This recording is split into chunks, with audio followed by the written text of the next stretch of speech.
Let's get right to Woj. Woj, give it to us. I understand you got the latest on Tyrese Maxey now.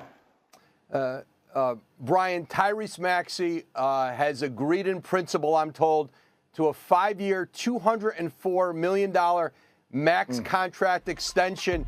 He and his agent, Rich Paul of Clutch Sports, finalize those details. They can make that official once the free agency signing moratorium ends on Saturday. And, essentially Tyrese Maxey did not take that extension last year to allow the Sixers to be able to have a max salary slot to add a third star this offseason, and that's just what they were able to do. Paul George committing on his 4-year, $212 million deal last night.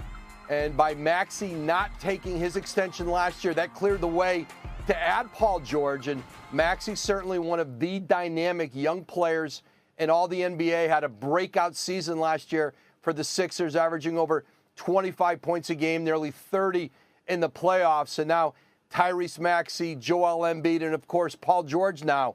Those three make up perhaps, maybe the preeminent big three headed into next season.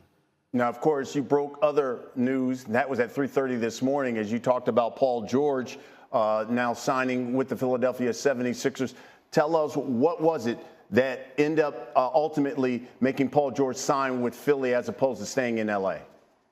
Well, Brian, what ultimately opened the door to the Sixers was the fact that L.A. did not go to a fourth year on their offer in the negotiations that have been ongoing for months between Paul George and the Clippers. And so their restraint on trying to stay to a 3-year deal just below the max, essentially the same deal Kawhi Leonard did, ultimately opened the door for Philadelphia to be able to make its case to Paul George.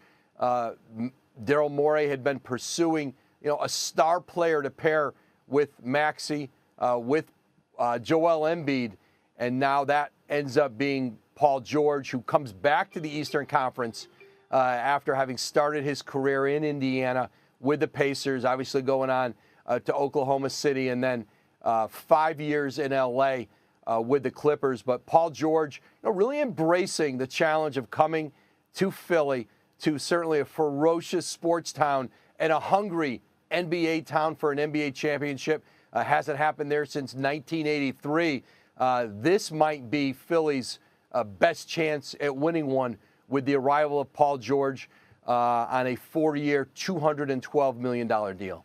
Yeah, they certainly went out big game hunting, and they got the biggest fish on the free agency market. All right, Wendy joins us as we bring in the rest of our crew. Tim Bontemps here, Alan Hahn here as well. Wendy, give us some more perspectives on this. What more can you add to what PG-13 means going to Philly? What does this all mean here when we talk about the total landscape? Well, Daryl Morey, the president of the 76ers, he's made probably about 100 transactions since he got that job in 2020. But the first move that he made was to draft Tyrese Maxey with the 21st pick in that draft. That was a hard draft because it had been during the pandemic. And hitting that draft pick brought us to today. Not just hitting an all-star in the 20s as where Tyrese Maxey was hit, but hitting a player that makes a salary that enabled them to open this up. We're seeing teams all across the league struggle with dealing with these new apron rules that squeeze teams in their ability to spend and stack stars together. That's why Paul George was available, because the Clippers just couldn't do it under the new rules. Tyrese Maxey's development into an all-star player to become a very attractive draw to a player like Paul George and to keep Joel Embiid happy and stable in Philadelphia is enormous. So I can't understate the importance of Maxey and the way the Sixers and Maxey have played it. That opened the window for this move. Now, this all worked out incredibly well because the Sixers needed to sign a max player at this time in this moment. And there was only one true max player on the market. Paul George needed a max contract with a contending team. There was only one of those that really fit the bill at the end of the day. There was only one place that had the space to give him this. And so you get this marriage that ends up working out beautifully into bringing three all-stars together.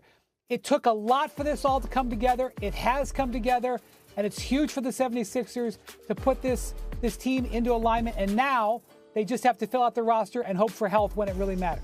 Well, and it's fitting that Tyrese Maxey signed today because so much of what's going on in Philly, to Brian's point, goes back to Tyrese Maxey and him landing in Philadelphia. Not only did they draft him with the 21st pick, they got that pick because Mike Muscala hit a meaningless three in the bubble to win a game for the Thunder that kept that pick from being in the top 20 where it would have gone away from Philly to being the 21st pick and them getting it. So they even needed that to just get Tyrese Maxey in the first place.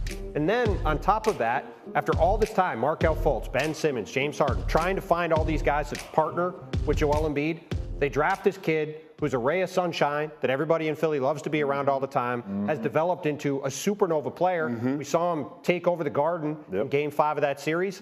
And Joel Embiid absolutely loves this kid and loves playing with him. And all the things that are happening in Philly right now is because they got Tyrese Maxey and they had that 1-2 punch. If they didn't draft him, we're probably talking about Joel Embiid playing somewhere else.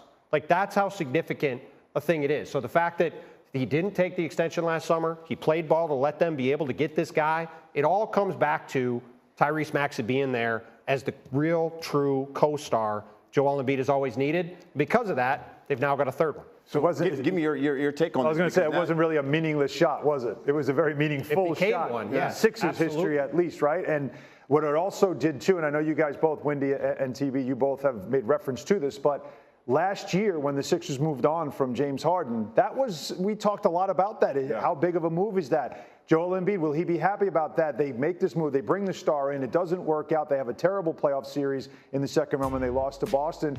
And then they're going to break that up and start all over again. But it was the emergence of Tyrese Maxey. It was the development of him that they looked at and said, you know what, I think we've got something here. Because he couldn't shine with James there. We saw him a lot of times deferring 2 years ago. When they gave him the ball this year, it unlocked everything. And then it did open up so much. So I love that Wendy pointed that out. I love the background you have on that as well, TB, about this, how these little steps that you don't even pay attention to 2, 3, 4 years down the road turn into an opportunity.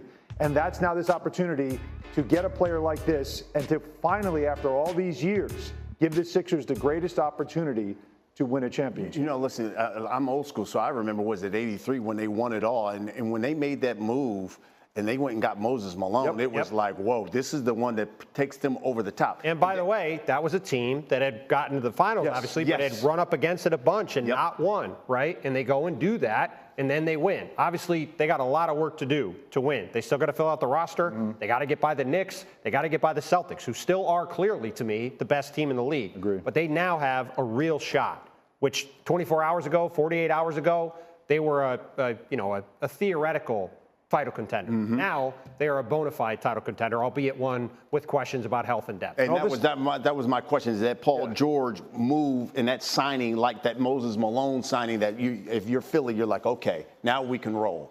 And that has to, again, all the pieces that have to happen, the Clippers having to say, you know what, we're not going to make this move.